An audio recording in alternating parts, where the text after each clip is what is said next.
I grew up in Richmond, Michigan, very small town, but as I've said to some of the board and trustees here, that our small town didn't have a major museum with major exhibitions coming through and a major collection. My parents worked in the automotive industry. We grew up working class in a very rural area of Michigan, and art and culture was not a huge part of our life. But I do remember taking a test in high school that, based on your interest, told you what careers would be good. And one of the careers was a curator, which I had no idea what that even was at the time. And then I also remember there was a transfer student who came to high school who considered herself an artist and was very creative, and I thought she was really cool and interesting. And those two things kind of led me down this path of curiosity to explore museums. And then once I finally did visit specifically the Detroit Institute of the Arts and saw the Diego Rivera murals in the courtyard, it was kind of my first inclination, I think, that art could be about the world and political issues and could reflect that and be controversial and say something political. And I ended up being an art history major at Oberlin College, and they have an amazing art museum on campus, and I worked there during my time as an undergrad.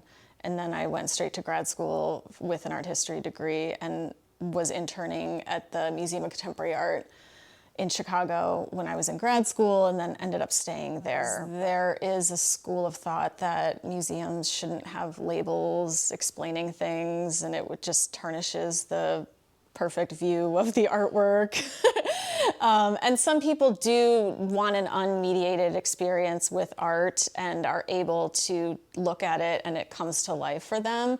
But I really think that you have to have cultivated your eye. And so my interest always in museums has been to try to help people form some kind of personal connection to what they're looking at. People always see artwork through their own lens of their background and their personal history, and what you really want to do is just help them do that. There is actually not one right way to interpret this. We know what the artist was thinking, but of course art is open-ended, it's ambiguous, it's that way by design. I think because of my own personal background and being characterized as a non-traditional museum goer, my family background is such that we would not be considered traditional museum goers. And yet, when I did discover museums, it had all of these positive impacts on my life, like expanding my worldview and all of these other amazing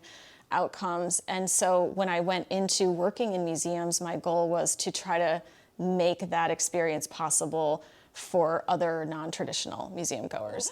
That should be everyone's goal, really, is to open up the museum experience to as many people as possible. Still in Orange County, yes. I'll start remotely at the end of the month, and then we will move here in mid-June, and my first day here in the office will be June 14th. So my partner Matt, is gonna drive with the dog. We're gonna fly with the cat.